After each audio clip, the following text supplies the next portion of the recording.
Om Swastiastu. Kami dari SPDA 3 akan presentasikan student project kami yang berjudul Program Torbaline, tutor sebaya online untuk mengasah empati mahasiswa Fakultas Kedokteran Universitas Udayana. Berikut adalah daftar nama anggota dari SGD kami. Pada bab 1, kami akan menjelaskan beberapa konteks berikut ini. Pertama-tama perkenalkan saya, IGD Aswin Parisya Sasmana, untuk menjelaskan latar belakang daripada student project ini. Kami melihat bahwasanya menjadi seorang dokter bukan hanya menjadi seorang pelajar, melainkan seorang tenaga kesehatan yang dituntut untuk memiliki empati tinggi, baik dengan rekan kerja maupun dengan pasien, karena hal tersebut sangat berpengaruh terhadap layanan kesehatan yang diberikan. Akan tetapi, kondisi empati pada mahasiswa kedokteran tidak serta-merta mendukung fakta tersebut. Penelitian yang dilakukan di Fakultas Kedokteran Universitas Indonesia menunjukkan bahwa 35% dari mahasiswa baru dan 54% dari mahasiswa pada tahun keempat Fakultas Kedokteran tidak mempunyai empati yang cukup untuk menjadi seorang dokter, sehingga tidak disarankan untuk menjadi seorang dokter berdasarkan indeks empatinya. Berdasarkan hal tersebutlah, maka berbagai macam pihak berupaya untuk mengeluarkan program. Akan tetapi pada program sebelumnya, ada banyak sekali ekspektasi yang terlalu sulit untuk dipenuhi.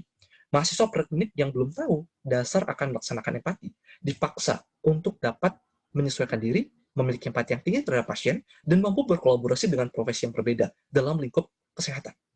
Hal ini juga diperparah dengan kondisi pandemi, yang mana hubungan sosial menjadi renggang, sehingga pendekatan melalui empati yang lebih sederhana sangat diperlukan. Salah satunya dengan melakukan mentoring. Akan tetapi mentoring perlu juga untuk diadaptasikan berdasarkan dengan situasi. Salah satunya yang bisa kita lakukan adalah dengan menggunakan virtual mentoring. Maka dari itu, pada konteks kali ini, kita akan berusaha untuk menjawab, dapatkah virtual mentoring menjadi solusi dari permasalahan ini? Selanjutnya. Baik, terima kasih atas kesempatan yang diberikan. Sebelumnya, perkenalkan nama saya Nopen Tiasa dengan 3 digit yang terakhir 048. Di sini saya akan melanjutkan presentasi dari rekan saya. Adapun rumusan masalah yang terdapat di karya tulis ini, yang mana dapat diangkat oleh penulis berdasarkan latar belakang. Yang pertama yaitu bagaimana gambaran umum empati.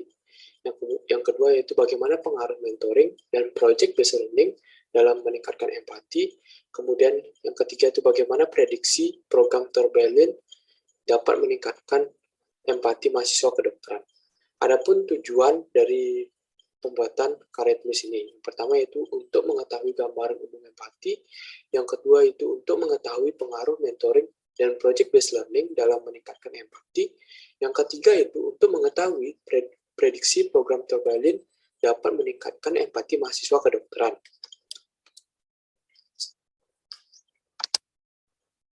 Adapun manfaat yang terdapat di karya tulis ini, yaitu dibagi menjadi 2. Yang pertama itu bagi institusi, dan yang kedua itu bagi pembaca.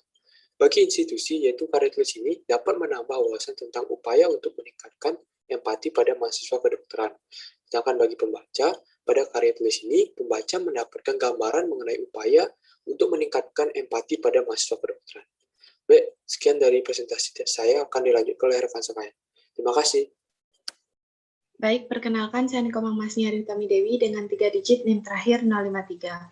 Jadi, untuk outline di bab 2 itu, kami akan membahas yang pertama gambaran umum empati, yang kedua yaitu mengenai project-based learning, kemudian yang ketiga mengenai gambaran umum mentoring, dan juga yang keempat yaitu virtual mentoring terhadap empati. Next. Jadi yang pertama-tama untuk gambaran umum empati, di sini saya akan menjelaskan definisinya terlebih dahulu. Jadi empati itu adalah suatu pengalaman emosional antara pengamat dengan subjek berdasarkan syarat visual dan pendengaran, di mana nantinya pengamat akan mengidentifikasi dan memahami keadaan suatu subjek. Di sini ada suatu contoh, yaitu di mana seorang dokter itu mampu memahami kesedihan pasiennya ketika pasiennya itu bercerita mengenai kematian keluarganya, dan dokter ini dapat memposisikan diri sebagai pasien tersebut. Ini dapat dikatakan sebagai sikap empati. Namun, seringkali empati itu disamakan dengan simpati, padahal sebenarnya empati dengan simpati itu berbeda. Di mana untuk simpati itu untuk pengamat itu tidak dapat memposisikan diri sebagai seseorang yang sedang mengalami kesedihan. Baik, sekian dari saya. Next. Baik, perkenalkan nama saya Ayu Evita Satukayani dengan 3 digit NIM terakhir 043. Selanjutnya saya akan menjelaskan mengenai unsur-unsur empati. Nah, pada dasarnya empati dapat dikerucutkan lagi maknanya sesuai dengan unsur-unsur yang ada di dalamnya, yang sering disebut dengan komponen. Adapun komponen empati ini dibagi menjadi 3. Yang pertama ada emotional response, ada cognitive capacity, dan yang terakhir ada emotional regulation. Untuk yang pertama, emotional response atau respon emosional adalah reaksi tubuh terhadap situasi yang terutama diberikan oleh pengaruh luar seperti individu, kelompok, benda, atau lainnya. Nah, tidak hanya berdasarkan pada logika, pemahaman maupun penalaran, respon emosional terjadi dapat menunjukkan beberapa kondisi emosi yang menjadi penyebab dari munculnya perilaku prososial, yakni perilaku tersebut adalah empati. Untuk yang kedua adalah cognitive capacity. Nah, dalam menggambarkan segala aktivitas mental yang berkaitan dengan persepsi, pikiran, ingatan maupun pengolahan informasi yang memungkinkan seseorang memecahkan masalah, memperoleh pengetahuan, dan merencanakan masa depan diperlukan adanya suatu kemampuan yang disebut dengan kognitif. Nah, empati yang berdasarkan kemampuan kognitif ini membuat seseorang memiliki kecerdasan untuk menempatkan diri mereka dalam posisi orang lain. Dan untuk yang terakhir yaitu emotional regulation, di mana pada ini adalah kita dapat mengelola perasaan yang muncul di dalam diri kita merupakan contoh dari regulasi emosi. Baik, sekian presentasi dari saya, akan lanjutkan oleh rekan saya. Terima kasih.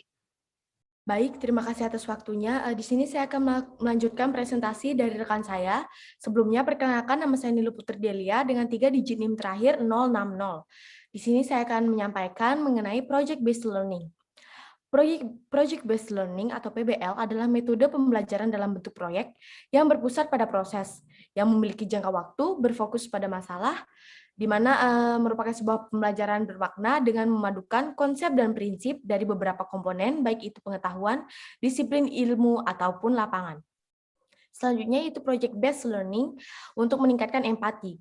Hasil penelitian pertama pada tahun 2018 menyatakan bahwa PBL merupakan model pembelajaran yang tepat untuk bekerja sama secara metakognitif dan meningkatkan daya retensi mahasiswa. Berdasarkan ungkapan di atas bahwa siswa yang memiliki empati yang tinggi akan lebih cepat meningkat perilaku prososialnya, sedangkan siswa yang memiliki empati rendah akan lebih rendah perilaku prososialnya. Selanjutnya itu ada mentoring sebagai metode project-based learning dalam meningkatkan empati, di mana mentoring ini memberikan manfaat, yaitu memberikan gambaran yang efektif dari program mentoring melalui sudut pandang yang disampaikan antara mentor maupun pelaku yang diberikan mentoring atau mentee. Selanjutnya akan dilanjutkan oleh rekan saya. Baik, perkenalkan nama saya Aulia Rahmawati dengan 3 digit NIM terakhir 059.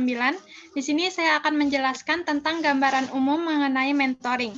Mentoring merupakan sebuah strategi yang baik digunakan dalam meningkatkan kinerja dari seseorang dengan waktu yang singkat dan biaya yang efisien, dengan cara memasangkan seseorang yang memiliki keterampilan dan berpengalaman dengan seseorang yang kurang ahli dan kurang berpengalaman.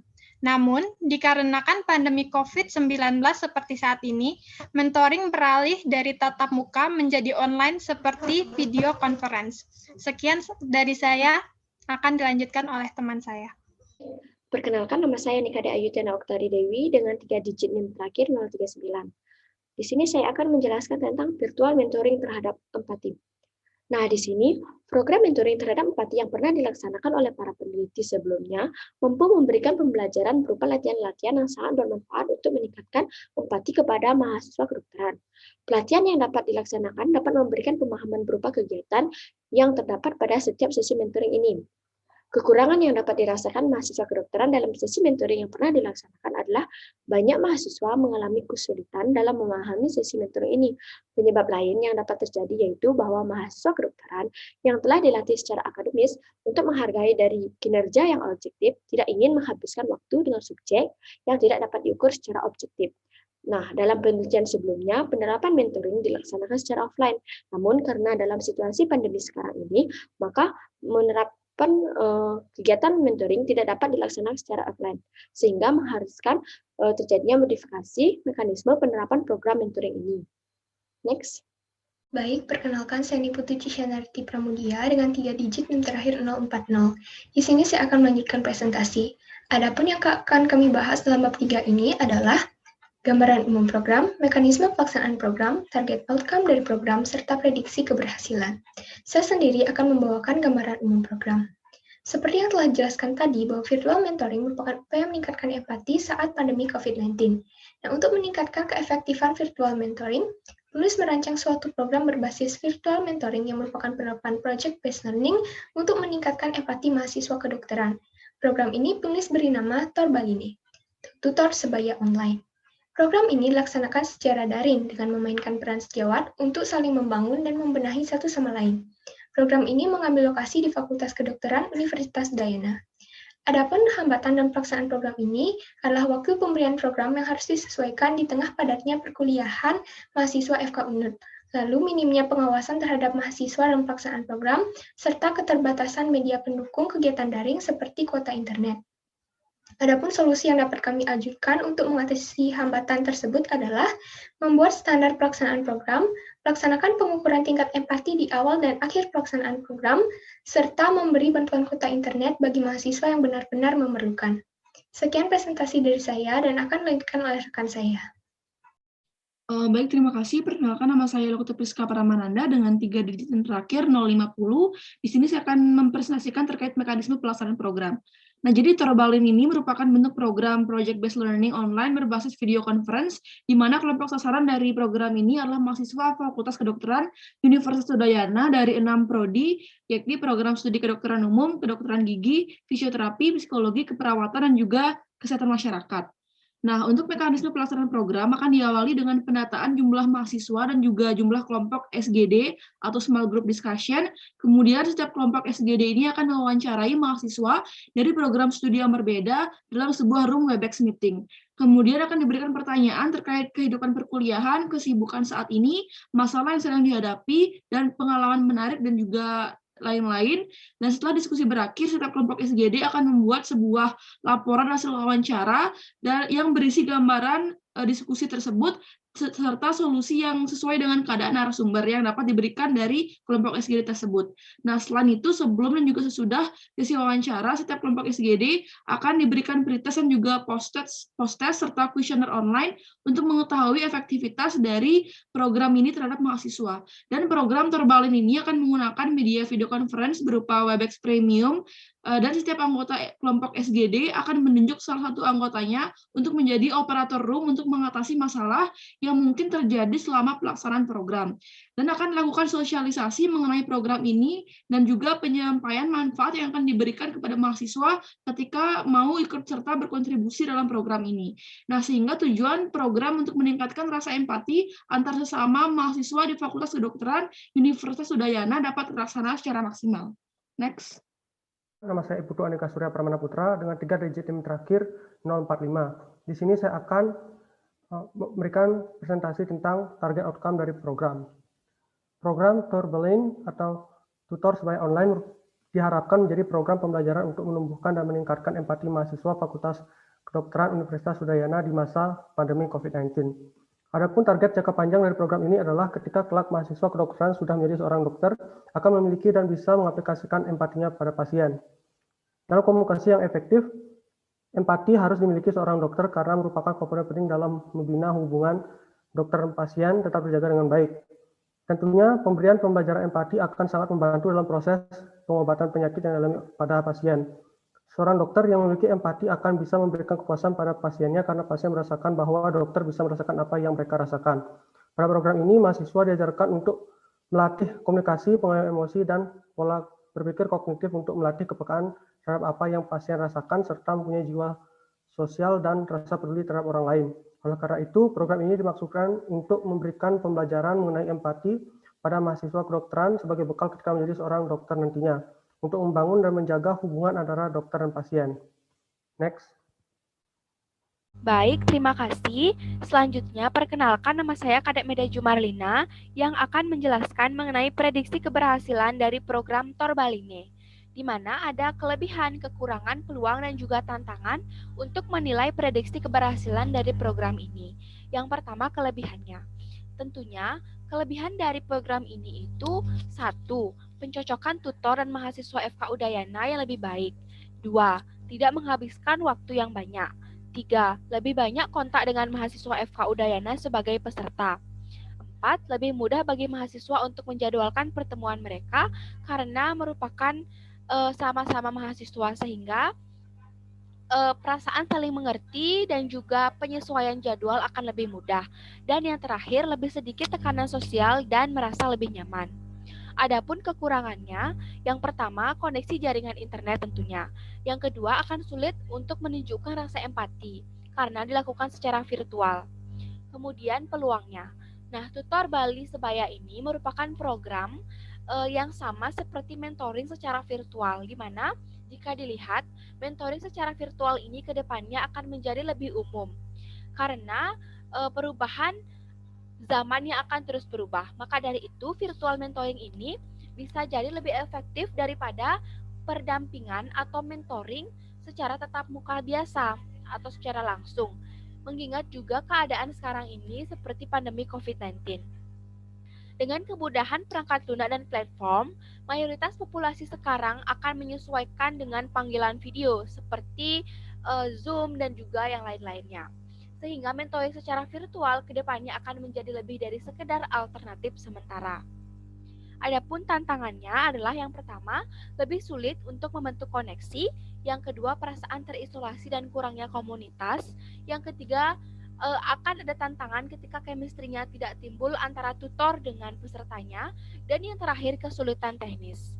Baik, sekian yang dapat saya jelaskan, akan dilanjutkan oleh teman saya. Terima kasih. Baik, perkenalkan saya Niwanswati dengan 3 digit NIM terakhir 046. Selanjutnya adalah kesimpulan. Adapun kesimpulannya yaitu empati merupakan kemampuan untuk memahami dan mengerti tentang perasaan orang lain. Salah satu upaya untuk meningkatkan empati adalah melalui kegiatan mentoring. Pada pandemi COVID-19 ini, kegiatan dilakukan secara virtual. Untuk meningkatkan keefektifan dari kegiatan ini, penulis merancang program bernama Torbalai atau Tutor Sebaya Online. Mekanisme pelaksanaan program ini diawali dengan pendataan jumlah mahasiswa dan Small Group Discussion atau SGD, lalu kemudian dilanjutkan dengan wawancara dan diskusi, dan diakhiri dengan pembuatan laporan hasil diskusi. Program Torbalai atau Tutor Sebaya Online diharapkan dapat menjadi program pembelajaran yang dapat meningkatkan empati mahasiswa di Fakultas Kedokteran Universitas Udayana, terutama pada masa pandemi COVID-19 ini. Next. Saran, di mana penulis menyarankan untuk mengembangkan program Torbalai atau Tutor Sebaya Online agar dapat diadaptasikan serta diterapkan di Fakultas Kedokteran pada universitas lain. Selain itu, setelah kondisi kembali normal, diharapkan program ini dilaksanakan tidak hanya secara daring, melainkan juga dapat dilaksanakan secara langsung ataupun tatap muka. Next. Berikut adalah daftar pustaka yang kami gunakan. Next. Baik, sekian yang dapat kami sampaikan. Kami akhiri dengan terima kasih.